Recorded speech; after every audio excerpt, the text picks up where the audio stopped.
নমস্কার বন্ধুরা, পম্পার পাঁচমিশালি চ্যানেলে তোমাদের সকলকে স্বাগত। বন্ধুরা, তোমরা আগেও জানো আমি ভীষণ পছন্দ করি বেশ অনেকটা জমি জায়গা, মাঠ দেখতে, পুকুর দেখতে, সবজি চাষ দেখতে। তো সেরকমই একটা জায়গায় গেছিলাম, এখানে গোবরডাঙ্গার একটা জায়গায়। তো কি বলবো, গ্রাম বলতে আর এখন সেরকমভাবে মাটির বাড়ি তো দেখাই যায় না, এখন গ্রাম শহর সব একই হয়ে গেছে, মিলেমিশে একাকার। সেরকমই একটা জায়গায় গেছিলাম যে প্রচুর ফাঁকা জমি রয়েছে, পুকুর রয়েছে। তো আর ওখানে অনেক রকম মাঠে চাষ হচ্ছে। তো দেখে সেটা তো আমার এতই ভালো লাগলো, তখন মনে হলো যেন আমিও ভিডিও করে ফেলি, ভিডিওটা যেটা তোমাদের সাথে শেয়ার করতে পারবো। তো এই পুকুরটা প্রচুর মাছ ছিল। এগিয়ে যাচ্ছিলাম সামনের দিকে, সামনে প্রচুর চাষ টাস ছিল, দেখাচ্ছি তোমাদের। তো দেখো, এবার এইদিকে যেতে যেতেই প্রথমে দেখতে পাই এইখানটায় ওরা বলল যে এখানে দোপাটি, তারপরে রজনীগন্ধা এসব চাষ টাস হয়। আর এদিকে এত চাল কুমড়ো হয়েছিল যে চাল কুমড়ো তোলার মানে কি বলবো, রয়েই গেছিলো মাঠে অনেক, এত বৃষ্টি তার মধ্যেও কত চাল কুমড়ো দেখো পড়ে নষ্ট হয়ে যাচ্ছে। আমরা যে বাড়িটাতে গেছিলাম সেই বাড়িতে কালী পুজো ছিল, একটাও কালী পুজো না, সেই বাড়ির 3টে কালী ঠাকুর নিয়ে পুজো হওয়ার কথা ছিল। তো এইখানে আমরা এসছি, এখানে দেখো এই 3টে কালী ঠাকুরই ওই বাড়ির পুজোরই। তো এই ঠাকুরগুলোকে সব ডেকোরেশন চলছিল, সাজাচ্ছিল। তো যাই হোক, দেখো সেইখানে কত ছাগল, তারা অনেক ছাগল মনে হচ্ছিল পোষে আর কি। এখানে এরকমই প্রচুর বাড়িতে ছাগল গরু এরকম অনেকই পোষে। তো দেখো প্রচুর ছাগল ছিল। তো এখান থেকে ঠাকুরগুলোই মানে ওই বাড়িতে যাবে, পুজো হবে।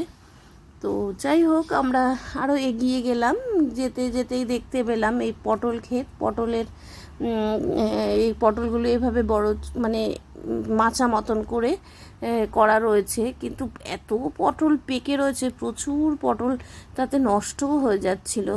তো যাই হোক, হয়তো বৃষ্টিতে যেতে পারিনি বাজারে, তার জন্যই হয়তো এটা হয়েছে। এদিকে দেখো গ্যাদা গাছের গ্যাদা গাছগুলোকে এরম সারিভাবে সাজানো রয়েছে। 12 মাসি যে পুজোর যে গ্যাদাগুলো আসে মূলত সেগুলোই ওখানে চাষ হয়। তো সেই গ্যাদাগুলো দেখো, মাঝখানে মাঝখানে দুটো একটা দোপাটিও দেখা যাচ্ছিল। আর দেখো এইদিকে দেখো সবুজ পুরো ধানের, এই জায়গাটা ধান চাষ হয় আর কি। হ্যাঁ, মানে ধান চাষ হচ্ছে আবার সাইডে দেখো কলা গাছ, এরকম নানা রকমই গাছ বসানো ছিল।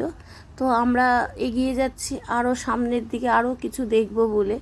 তো যতটাই সামনে যাচ্ছিলাম ততটাই নতুন নতুন চমক দেখতে পাচ্ছিলাম। দেখো কলার কাঁদিগুলো দেখো রাস্তার পাশে, ওই এদিকে দেখো ধান চাষ, এদিকে মাঠের আল বলে না, যেটা আল দিয়ে বসানো ছিল এই কলা গাছগুলো।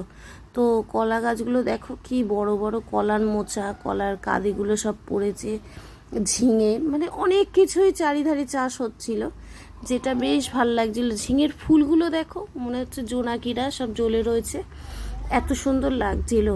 আর মনে হচ্ছিল না যে ওখান থেকে বাড়ি ফিরে আসি, খালি মনে হচ্ছে এগিয়েই যাই। আমরা প্রায় একদম সন্ধ্যার আগের মুহূর্তে ওখানে গিয়েছিলাম মাঠে। তো ওইখানটায় মনেই হচ্ছিল না যে সন্ধ্যা হয়ে যাচ্ছে, বাড়ি ফিরতে হবে, মনে হচ্ছিল আরও এগিয়ে যাই। তো এখানে দেখো এত মনটা খারাপ হয়ে গেছিলো এই জায়গাটায় গিয়ে। এটা একটা পেঁপের চাষ হয়েছিল এই জায়গাটায়। তো পেঁপের গাছের গোড়াতে এত জল জমেছিল যে পেঁপে গাছগুলো প্রায় একদম মানে গোড়ায় জল জমে মরো অবস্থা।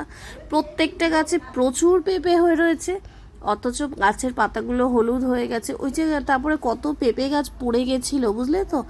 গোড়ায় জল জমলে যা হয়, মাটিতে তো না পচন ধরে গোড়াটা, তো এরকম অনেক গাছই পড়ে গেছিলো, তার মধ্যে ভর্তি পেঁপে ছিল। এই জায়গাটা দেখে সত্যিই খুব খারাপ লাগছিল। আর মনে হচ্ছিল এইভাবে যদি গাছ নষ্ট হয়ে যায় তাহলে সবজির তো দাম একটু চড়া বাজারে হবে, সেই কারণেই হয়তো সবজির এত দাম।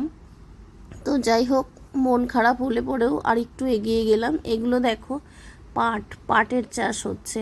হ্যাঁ, আবার এই যে এই মাসি না আমাদের কি করেছিল বলো তো, ইনি আমাদের ডেকে নিয়ে যাচ্ছিল, বলছে চলো ওদিকে জবা, অনেক দেখবে জবা টবা চাষ হচ্ছে, সেগুলো দেখতে পারবে। তো ওনার সাথেই যাচ্ছিলাম কথা বলতে বলতে, উনি ওখানকার লোকাল। তো উনি সবটাই জানে কোথায় কি। দেখো এগুলো, দেখো ওল গাছ ওখানে না ওলও জানো তো গোড়ায় জল জমে অনেক ওল গাছ পড়ে গেছিলো, গাছগুলো নষ্ট হয়ে যাচ্ছিলো, বোঝা যাচ্ছিলো। এমনি ওল পরিপুষ্ট হয়ে গেলে তখন ওল গাছগুলো এমনি নিজের থেকে মরে যায়, কিন্তু এটা পরিপুষ্ট হওয়ার আগেই দেখা যাচ্ছিল গাছগুলো সব শুয়ে পড়েছিল, কিছু গাছ একদমই শুয়ে পড়েছিল। সেটা সত্যি খারাপই লাগছিল দেখতে। চাষ করতে গেলে ভালো খারাপ মিলিয়ে মিশিয়েই হয়, আমরা অনেক কিছুই জানতে পারি না চাষিদের কথা। তো সেখানে গিয়েই দেখতে পেলাম, আরও স্পষ্ট হয়ে গেল যে অনেক জিনিস নষ্ট হয়ে যায়, তার জন্য অনেক চাষিদের লসও হয়, সেরকমই আর কি। তো ওলগুলো এইগুলো দেখো, এই গোড়াগুলো যেমন মাটি উঁচু করা ছিল বলে এই ওল গাছগুলো অত পচে করে যায়নি। আর এখানে একটা ছেলে ছিল আমাদের সাথে যে খুবই সঙ্গ দিচ্ছিল, ছেলেটি ভালোভাবে কথা বলতে পারে না, ওটাও খুব খারাপ লাগলো। তো ছেলেটি আমাদের সাথে সাথেই বেশ ঘুরছিল। হ্যাঁ, এবার দেখো যে জিনিসটা তোমাদের দেখাচ্ছি, এইটা হচ্ছে কাঁকরোল। হ্যাঁ, এটা আমার খুব ফেভারিট একটা সবজি। যাই হোক, এই কাঁকরোল এখানে হয়ে রয়েছিল অনেক কাঁকরোল, এটা আমার একটা কাঁকরোলের বাগান। যথারীতি আমরা চলে গেলাম জবার একটা বাগানে। এই জবা বাগানে গিয়ে আমরা অনেকটাই আনন্দ করেছি সবাই, মানে এদিক থেকে জবা ফুল তুললে ওদিক থেকে দেখা যাচ্ছিল না। এদিকে জবা গাছ আমরা দেখলাম, জবার কড়িটড়ি নিয়ে একজন চলে যাচ্ছিল, সে বাজারে পৌঁছে দেবে। এবার যে বাড়িতে ওই পুজো ছিল সে বাড়িতে কিছু জবার কড়ি দরকার ছিল, ফুলও দরকার ছিল।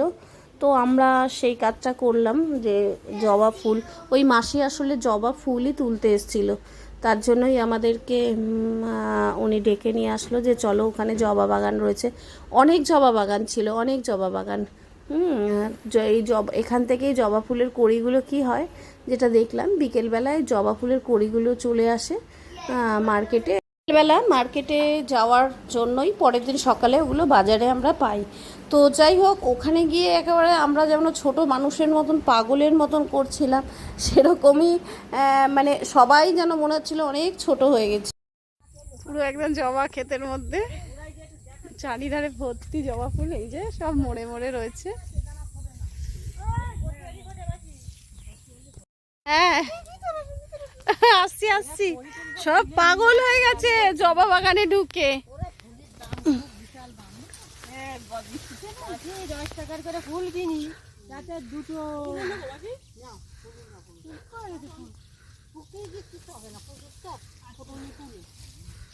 কড়ি তুলছো?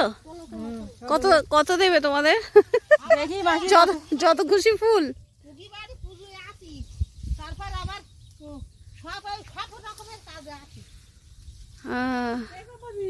তো মাসি এটা হাসো দেখি, মাসি কতটা ফুল তুলেছে দেখাও দেখাও। না মাসি কত ফুল তুলেছে দেখাই, দেখাও। হ্যাঁ এই দেখো মাসি হাতে করে দেখাচ্ছে, এত ফুল। বাহ, এই যে দেখো ফুল নিয়ে দাদা থাকে, তো দাদা তোলে, তুলে নিয়ে সবগুলো সব জায়গায় দান করো। বলতে পারে না আমার ছেলেটা, না বোবা বলতে না, কথা বলতে পারে না, কথা বলতে পারে না গো ছেলেটা সত্যি। হ্যাঁ হ্যাঁ, তুমি তোলো দি, তুমি ফটো তুলবি তুই একা একা? ও কি কি ওগুলো কি ফুল, জবা ফুল? তুই আসিস এখানে ফুল তুলতে আসিস? এটা কি ওল গাছ?